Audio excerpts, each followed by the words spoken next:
আসসালামু আলাইকুম। আমাদের চ্যানেলে আপনাদের সবাইকে স্বাগতম। আজকে আপনাদের দেখাবো ঢাকা থেকে পিরোজপুর যাওয়ার সহজ উপায়।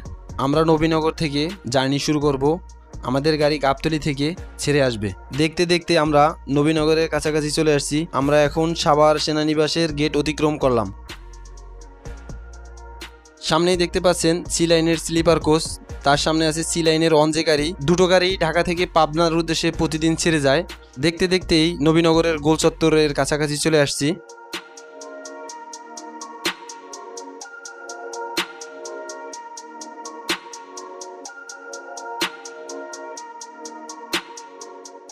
সামনেই দেখতে পাচ্ছেন সেনা শপিং কমপ্লেক্স, তার ঠিক বিপরীত সাইডেই নবীনগর কাউন্টার।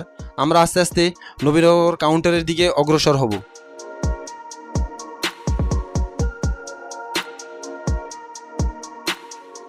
আপনারা দেখতে পাচ্ছেন নবীনগর কাউন্টারে চলে আসছি।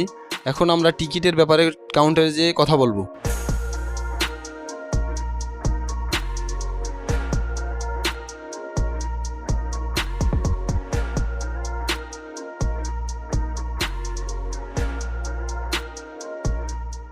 আজকে আমি ট্রাভেল করব গোল্ডেন লাইনে, সাথে আছে আমি সাইদুর রহমান খান। গাবতলী থেকে গাড়ি ছাড়বে 4:30টায়, নবীনগর আসতে আসতে 5:30 বাজবে। চলুন ততক্ষণে ঘুরে দেখাই নবীনগরের কাউন্টার।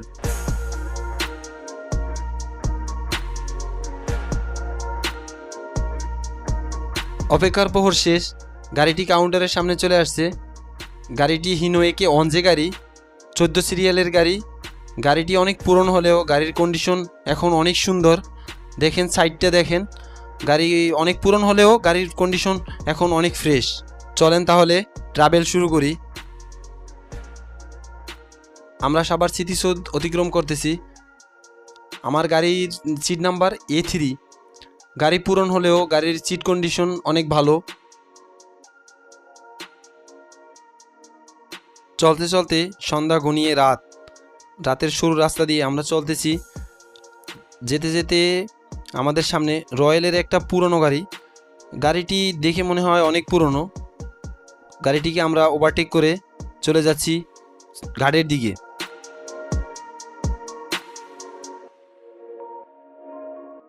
চলেন তাহলে রাতের ভিউগুলা উপভোগ করি।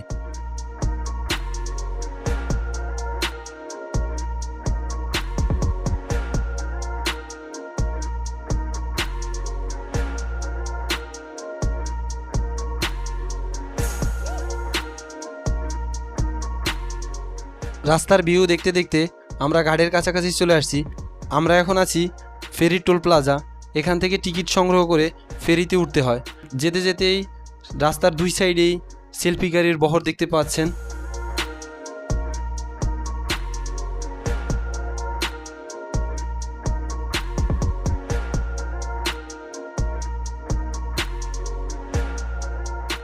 সামনেই ফেরির সিরিয়াল, সোহাগের পিছন পিছনে আমরা ফেরিতে উঠব। রাতে ফেরিতে ওঠার ভিউটা অনেক সুন্দর। আমাদের যতটুকু সম্ভব আমরা দেখানোর চেষ্টা করছি।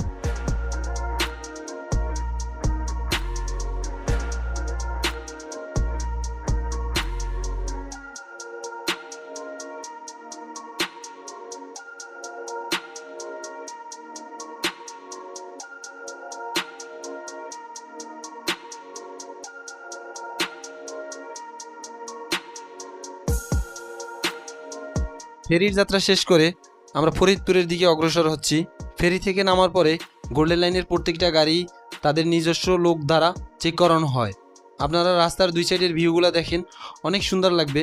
আমার কাছে ভালো লাগছে, জানি না আপনাদের কাছে কেমন লাগবে, কিন্তু আসলেই পরিবেশটা অনেক সুন্দর ছিল। চলতে চলতে একই ব্যানারের দুইটা গাড়ি আসলে দেখতে অনেক ভালো লাগে। এই গাড়িটা মেবি কুষ্টিয়ার গাড়ি। আমরা এই গাড়িটাকেও ওভারটেক করে চলে যাচ্ছি ফরিদপুরের দিকে।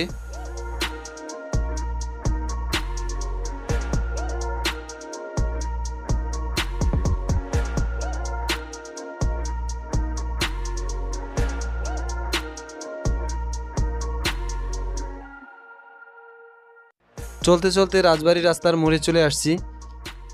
এখান থেকে বাম সাইডে ফরিদপুর শহর, ডান সাইডে খুলনা যশোর বেনাপোলের রোড। আমরা মেবি ফরিদপুরের দিকে যাব। ফরিদপুর শহরে গোল্ডেন লাইনের মেইন কাউন্টার, সেখানে 10 মিনিট যাত্রা বিরতি।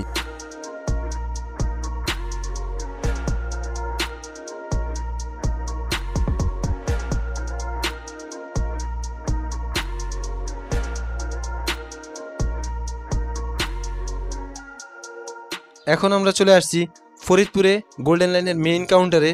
আমরা এর পরের ভিডিওতে আপনাদের দেখাবো গোল্ডেন লাইন কাউন্টারের ভিতরের দৃশ্য।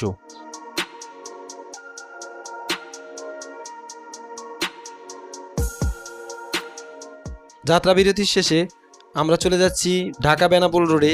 সামনে গিয়ে বামে বলমারির রাস্তা ধরে আমরা ভাটিয়াপাড়া বের হব। আমরা এখন বলমারির ভিতর দিয়ে যাচ্ছি। বলমারির রাস্তার ভিউগুলা দেখতে থাকুন।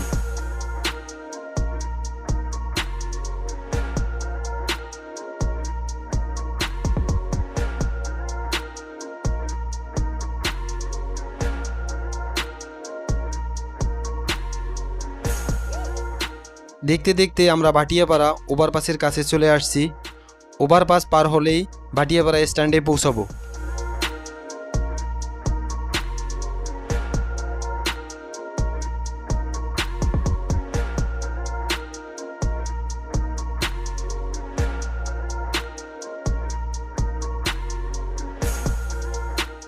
আমরা এখন ভাটিয়াপাড়া স্ট্যান্ডে পৌঁছেছি। এখান থেকে আমরা সোজা গোপালগঞ্জের দিকে যাব। গোপালগঞ্জ যেতে যেতে হিনো একে অনজে গাড়ির ইঞ্জিন সাউন্ডটা একটু শোনেন।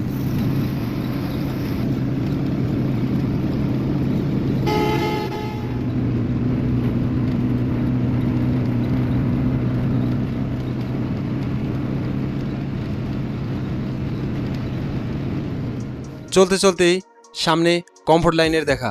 কমফোর্ট লাইনকে আমরা ওভারটেক করে চলে যাচ্ছি গোপালগঞ্জের দিকে। কমফোর্ট লাইনকে ওভারটেক করতে করতে সামনেই দোলা গাড়ির দেখা। দোলাকে ওভারটেক করে আমরা সামনের দিকে এগিয়ে যাচ্ছি।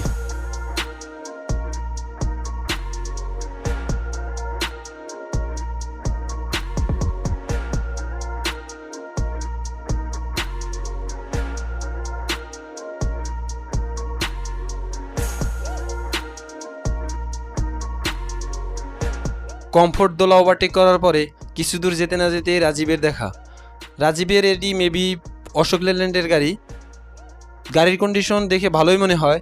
তারপরও আমরা রাজীবের পিছনে কিছু দূর যেতে যেতে রাজীবকে ওভারটেক করে আমরা গোপালগঞ্জের দিকে এগিয়ে যাচ্ছি।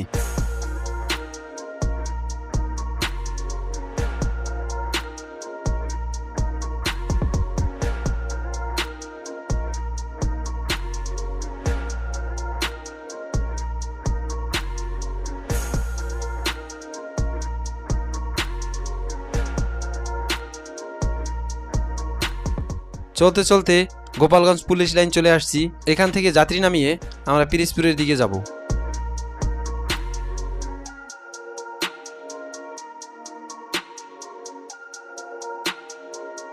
এখন আমরা গোনাপাড়া থেকে টুঙ্গিপাড়ার দিকে যাচ্ছি। গোনাপাড়া থেকে টুঙ্গিপাড়া পর্যন্ত রাস্তার কাজ এখনো চলমান।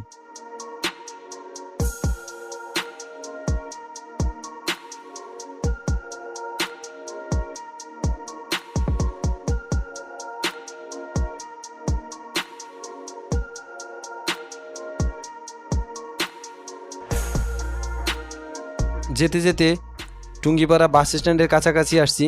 সামনেই মধুমতি ব্রিজ।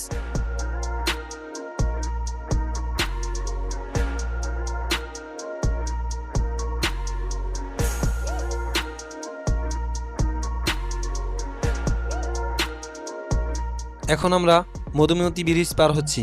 মধুমতি ব্রিজ পার হলেই পিরোজপুর জেলা।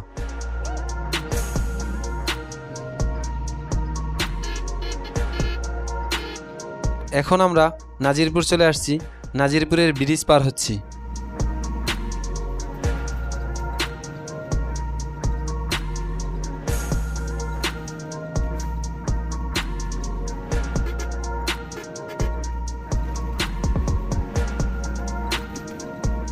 আমরা নাজিরপুরের বাস স্ট্যান্ড ক্রস করে পিরোজপুরের দিকে যাচ্ছি।